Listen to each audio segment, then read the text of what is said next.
Good evening. मैं Krishna Murari, learn English with Krishna Murari. मैं आपको एडजेक्टिव बताने जा रहा हूँ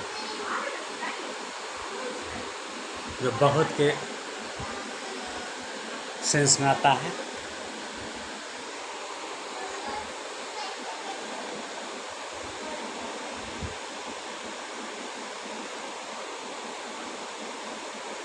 जैसे several, most, a lot of, a number of, a large number of, a great number of, a heap of, heaps of, plenty of।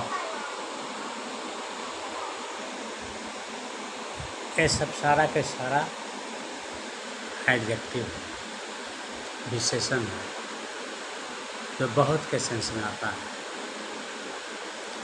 जैसे I bought a number of books, I bought a number of books. उसने बहुत किताबें खरीदी, उसने बहुत किताबें खरीदी। He bought a number of books. A number of books का मतलब बहुत सारी किताबें। नंबर ऑफ बुक्स मीन्स बहुत किताबें। तो यहाँ पर संख्या बतला रहा है बहुत, तो एडजेक्टिव है, विशेषता बता रहा है, विशेषण बता रहा है, एडजेक्टिव बता रहा है। कितने कितने कितने, तो बहुत सारे। तो बहुत सारे का अंग्रेजी हम यहाँ पर लिखे हैं a number of books. A number of मतलब बहुत से, मतलब नंबर ऑफ बुक्स, बहुत सारी किताबें। उसने बहुत अंडे खरीदे हैं, उसने बहुत अंडे खरीदे हैं। तो यहाँ पर हम लिखेंगे plenty of. Plenty of eggs मतलब बहुत अंडे। उसने बहुत अंडे खरीदे हैं, या उसने बहुत अंडे खरीदे। तो उसने बहुत अंडे खरीदे, यहाँ पर बहुत बतला रहे हैं, तो ये हो गया बहुत एडजेक्टिव। तो इसको हम कैसे बनाएंगे? इसको बनाएंगे I bought plenty of eggs. I bought plenty of eggs. आगे आइए। और हम मात्रा को मच का प्रयोग करके बनाते हैं, या कुछ ऐसा वर्ड्स होता है जो मात्रा को भी बतलाता है और संख्या को भी बतलाता है। मतलब कि नंबर को भी बतलाता है और क्वांटिटी को भी बतलाता है। कुछ ऐसे भी होते हैं नंबर्स, तो नंबर्स को भी बतलाते हैं और क्वांटिटी को भी बतलाते हैं। He bought plenty of eggs. उसने बहुत अंडे खरीदे।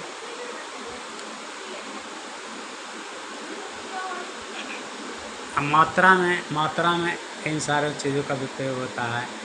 A good deal of, plenty of, large number of, a little of, lots of, a heap of, heaps of। इन सारे शब्दों का भी प्रयोग होता है, इन सारे एडजेक्टिव का भी प्रयोग होता है बहुत के लिए। He bought plenty of milk. उसने बहुत दूध खरीदे। तो प्लेंटी ऑफ मिल्क बहुत सारे दूध खरीदे।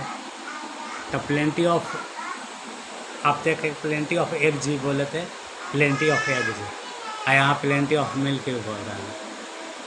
तो प्लेंटी ऑफ मिल्क और प्लेंटी ऑफ एग्स दोनों बोल रहे हैं, मतलब अर्थात क्वांटिटी और नंबर दोनों में इसका प्रयोग होता है। He bought a lot of fish. He bought a lot of fish. तो उसने बहुत मछली खरीदी।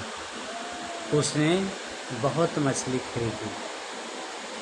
ही bought a lot of fish. Some, a little. सम और लिटल दोनों का मतलब होता है कुछ.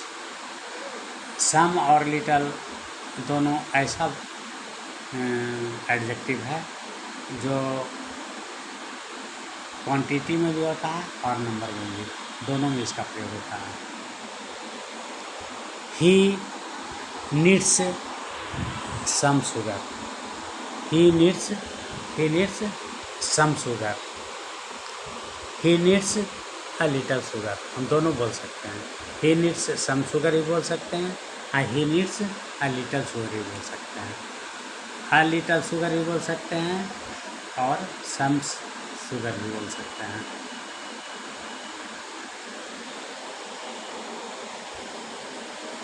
तो he needs some sugar, he needs a little sugar. कुछ नंबर सम या फ्यू, कुछ नंबर में सम और फ्यू का प्रयोग होता है. ही नीड्स सम पेन्स या ही नीड्स सम बुक्स. तो यहाँ पर जैसा कि मैंने बताया कि क्वांटिटी और नंबर दोनों में इस एडवर्ब को हम उपयोग में लाते हैं. हम दोनों को यूज करते हैं, सम को और अ लिटल को.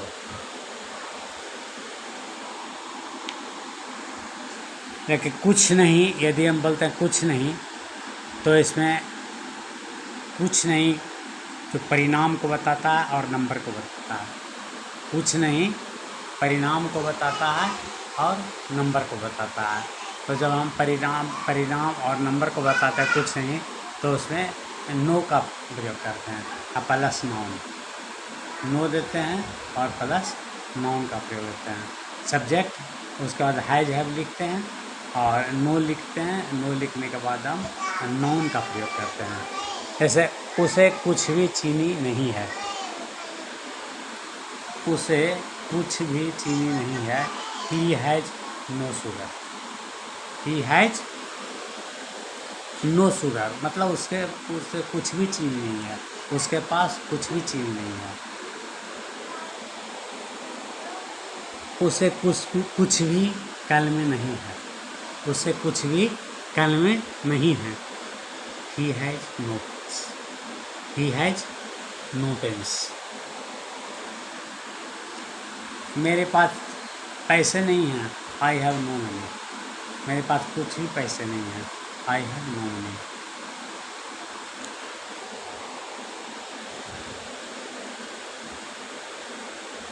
इंटरोगेटिव सेंटेंस में सम एनी, जैसे हैव यू एनी फूड, क्या आपके पास कुछ फूड है.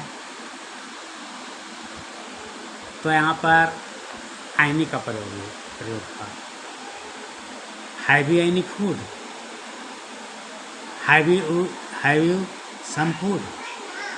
तो एनी फूड भी कह सकते हैं और सम फूड भी कह सकते हैं. Have you any food, have you any food, have you some food. आपके पास कुछ भोजन है. तो सम और एनी दोनों का प्रयोग हम करते हैं.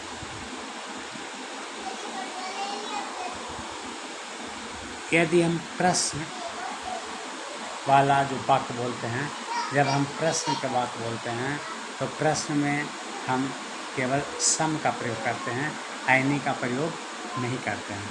सम और एनी ये दोनों इंटरोगेटिव, सम और एनी इंटरोगेटिव सेंटेंस में जब प्रयोग करते हैं तो सम और एनी का हम प्रयोग करते हैं. लेकिन जब हम निवेदन करते हैं, तो एनी का प्रयोग नहीं करते हैं. जब हम निवेदन करते हैं तो एनी का प्रयोग नहीं करते हैं, केवल सम का प्रयोग करते हैं. केवल सम का प्रयोग करते हैं. ध्यान रहे. जैसे could you give me some food, could you give me some food. कह रहे हैं हम कह रहे हैं, निवेदन कर रहे हैं, निवेदन कर रहे हैं, could you give me some food, could you give me some food, क्या आप मुझे कुछ भोजन देंगे। तो यहाँ पर क्या कर रहे हैं, निवेदन कर रहे हैं, क्या आप मुझे कुछ भोजन दे सकते हैं। Could you give me some food, could you give me some food. तो ये निवेदन कर रहे हैं। जब हम निवेदन करते हैं तो निवेदन का सेंटेंस में एनी का प्रयोग नहीं होता, केवल सम का प्रयोग होता है। इसलिए हम बोल रहे हैं could you give me some food, क्या आप मुझे कुछ भोजन देंगे। एनी फूड नहीं बोल सकते हैं, गलत हो जाएगा ग्रामर के दृष्टिकोण से। इसलिए हम सम फूड बोलेंगे, एनी फूड नहीं बोलेंगे। तो could you give me some food.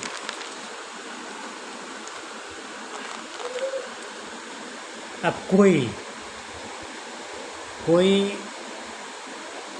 Any का भी होता है, एनी से होता है कोई। यहाँ पर हम आपको बतला रहे हैं ए और वन भी कोई बतलाता है, ए और वन कोई बतलाता है। जैसे कोई व्यक्ति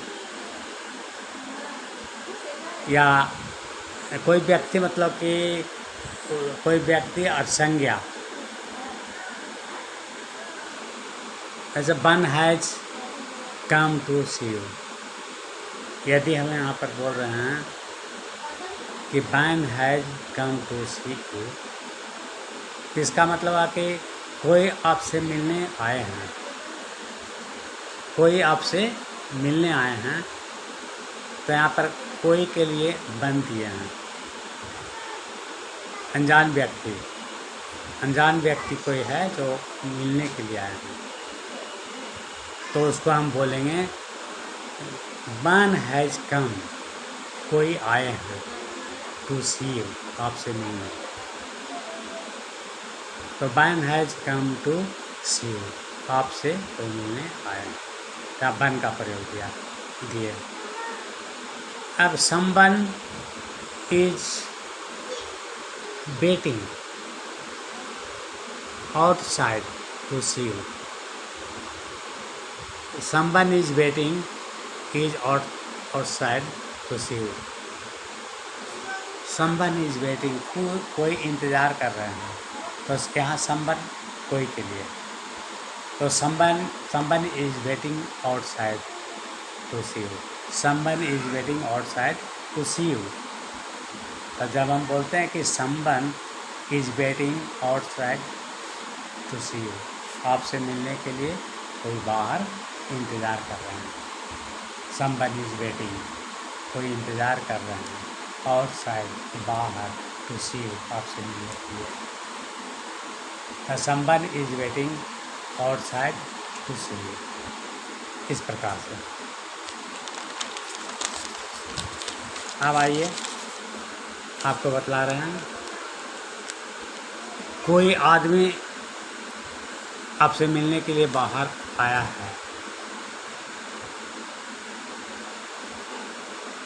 और इसमें जैसे I have read it in some book. I have read it, मैंने पढ़ा है। आई हैव रीड, मैंने पढ़ा है।